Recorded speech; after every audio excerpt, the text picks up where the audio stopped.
The bride, who graduated from a prestigious music college and looked down on me, a mere high school graduate, insisted I play the piano at my brother's wedding.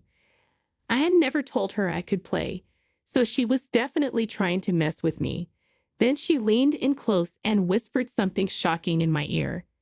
To be honest, I have a real boyfriend besides Jack.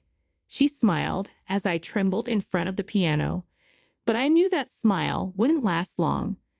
My name is Elena Johnson. I'm 32, unmarried, and work as a staff member at a wedding hall. My family consists of just my brother and me. Our parents divorced when I was in high school, and a few years later, our mother passed away in an accident. We lost contact with our father, who never supported us, forcing us to fend for ourselves. I didn't go to college. Instead, I went straight to work to support my brother and me. Jack, my younger brother by 3 years, is sharp and intelligent. He earned a full scholarship and completed his university studies, landing a job at a well-known company. I was proud of him, especially as he was about to get married. According to Jack, his bride was the daughter of a company executive, beautiful, pleasant, and family-oriented. She had graduated from a prestigious music institution and already gave private piano lessons, seemingly perfect. One holiday, our families met for the first time. The bride, Grace Miller, was even more attractive and pleasant in person than in her photos.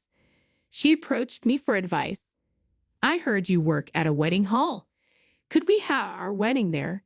"Of course, we'd be delighted to help," I replied, happy to support my brother's big day.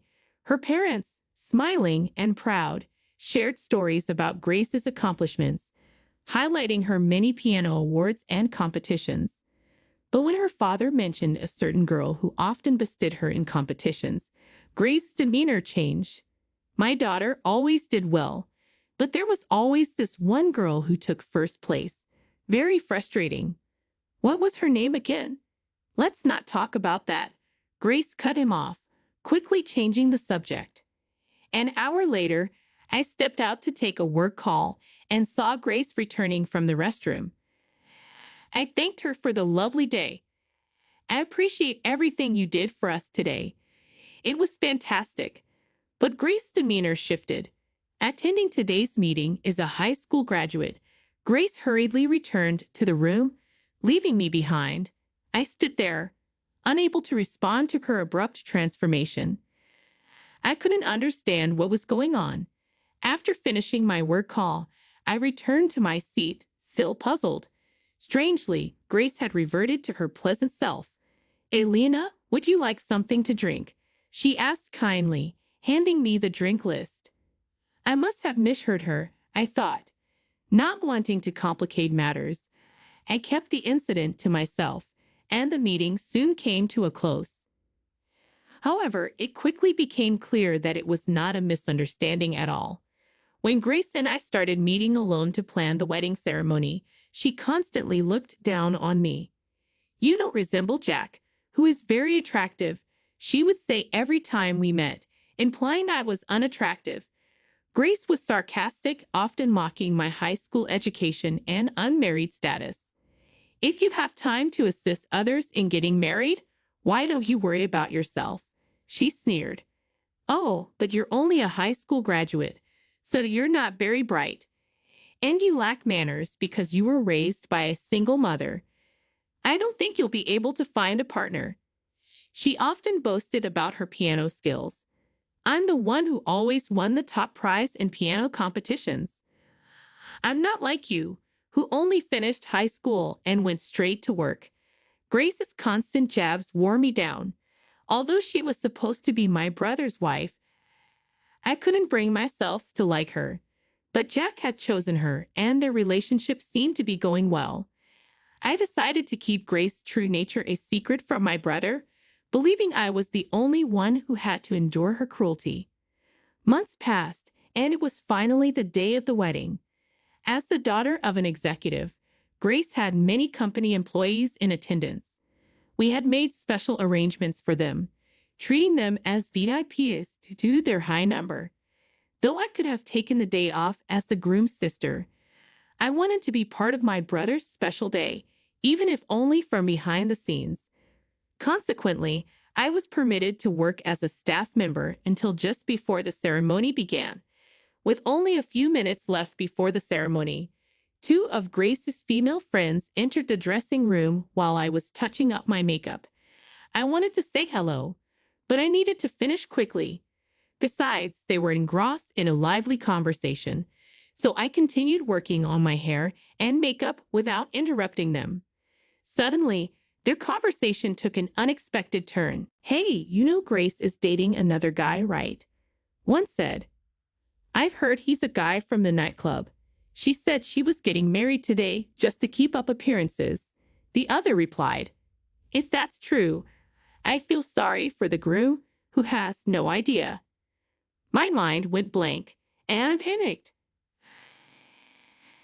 to stop this marriage immediately, but I couldn't cancel the ceremony without proof. The wedding ceremony began, leaving me feeling bewildered. Guests provided entertainment as the ceremony neared its midpoint. Grace's friends, all music college graduates, played beautiful pieces on their instruments. Suddenly, Grace picked up the microphone and announced, "Now my sister-in-law will make a presentation on the piano." All eyes in the hall were suddenly on me. I panicked, as Grace had never mentioned this. I had never told her I could play the piano, so this unexpected announcement caught me off guard. This wasn't part of the plan. Grace was supposed to play the piano in the second half of the wedding, so it wasn't even ready yet. Hearing Grace's words, the ceremony hall personnel began frantically arranging the piano while I stood there, too surprised to move. Grace approached me at the family table and yanked my arm with all her strength. "Come this way," she demanded, dragging me toward the piano. "Hey, you didn't tell me anything about this," I whispered to her, trying to keep calm as the other guests watched.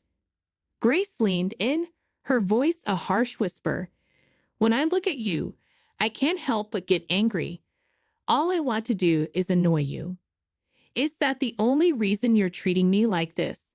I asked. "Yeah, that's right," she replied, her smile vindictive.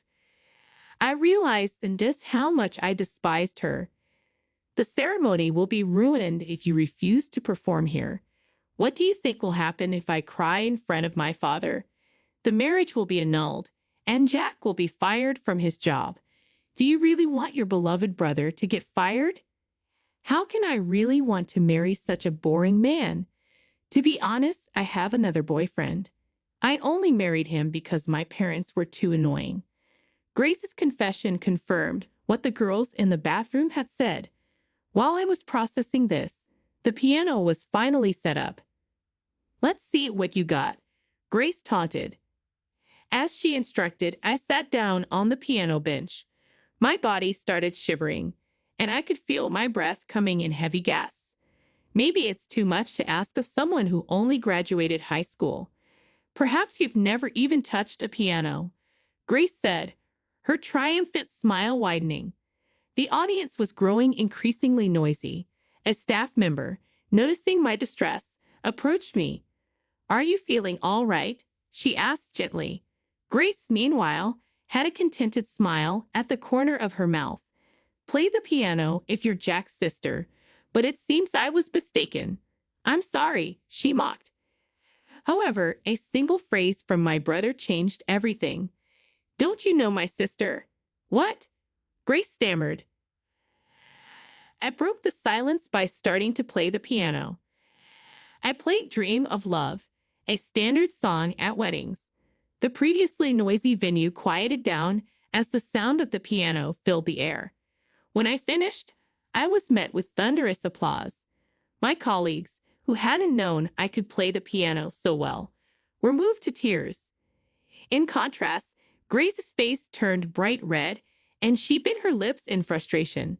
"You were nervous and trembling earlier. How could you play so well?" she demanded. "I didn't tell you, but I studied at a music college overseas," I replied. Grace appeared astonished, staggering backward when I announced the university's name. By the way, I wasn't trembling because I was nervous. I added, smiling. I was quivering with excitement because I was so delighted to be playing the piano for the first time in a long while. Grace, taken aback, exclaimed, "That's the college I wanted to go to but couldn't. How could a person like you from a single mother family attend?" "I have been taking piano lessons since I was a little girl, and I happen to have a few people around me who supported me," I explained. "However, when my mother died, I had to drop out of music school to come home and help my brother attend school." The reason I had never told Grace that I could play the piano was to avoid overshadowing her. It seems my brother hadn't mentioned my piano experience to her either. Grace, determined to outdo me, refused to acknowledge my past. One of Grace's friends noticed my face and suddenly recognized me. "Is she by chance Elena Garcia?" she asked. "Oh, if that's the case, she's so incredible that we can't even begin to compete." This friend had attended my music college and remembered me well. When it comes to Miss Garcia from the United States, she was known for being a brilliant pianist.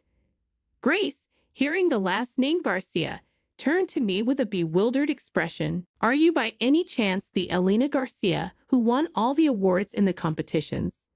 "I don't know if I won all the awards, but it's true that I won many of them." "Yes, that's right. I was the girl who always stood in front of you at every competition," I replied. Elena Garcia was my name before my parents divorced. While Grace stood stunned, the MC approached me for a comment. "It was a wonderful performance. Would you like to say something to the microphone?" Seizing my chance to expose Grace, I took a deep breath and spoke into the microphone. "Please listen, everyone. Grace is having an affair." Everyone gasped at my sudden revelation.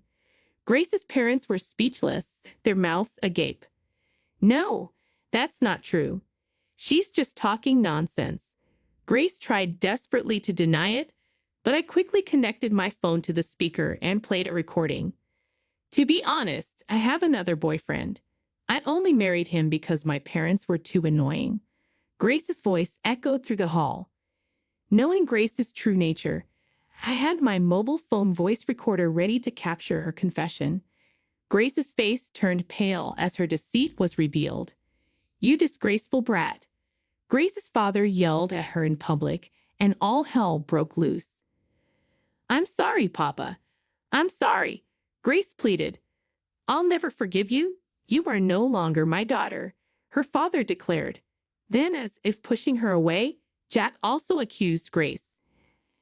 "How dare you deceive me? I'm not marrying you," my brother declared. Please reconsider," Grace begged, but my brother was furious. "Apologize to my sister too," he demanded, pushing her away. Grace looked desperate, not knowing what to do. "Please forgive me. Everyone, please forgive me too," she pleaded, still thinking only of herself. "There was no apology to me. You've been insulting me for so long, and now you expect me to forgive you. You take far too many things for granted," I said coldly. "How will I ever be able to live on my own if Papa and Jack abandon me?" Grace cried. She confessed that the man she was having an affair with was a spendthrift and that she couldn't live on his money alone. "I don't care about your life anyway. I'm not going to forgive you," I responded firmly. Grace, finally in a tight spot, bowed her head to me. "I apologize for everything I've done." "I'm sorry," she said, tears spilling from her eyes. Her makeup had smeared and her eyes were dark. It was a pitiful sight, but remembering all she had done to me, I could not forgive her. "I feel nothing for you. You insulted me for graduating from high school and trampled on my darling little brother's heart. Never show your face in front of us again," I stated. Grace broke down in tears on the spot and was taken out of the ceremony hall by her relatives. Her parents then apologized to the attendees, and the wedding was abruptly canceled. After the attendees left, My brother and I had a discussion. I'm really sorry if I made you feel bad because I fell for that woman, he said. I'll be fine. Are you going to be okay? I asked, concerned. I need to sort out my feelings right now, but I'll get back on my feet soon, he assured me. I believed his words and decided to slowly watch over my brother. Later, he and Grace officially broke off their engagement. Jack received compensation, and Grace's parents cut her off, kicking her out of the house. Grace had managed her piano lessons with the support of her parents, but that was no longer possible. She began working part-time, but her lack of skills made it difficult for her to make ends meet. The man she was dating also dumped her as soon as he realized there was no more money. Jack, on the other hand, devoted himself to his work and was soon promoted. He was very happy that his efforts had paid off. As for me, I have been asked to play the piano more and more often at wedding ceremonies, and my days are now busy. I hope to bring excitement to many people with my piano performances.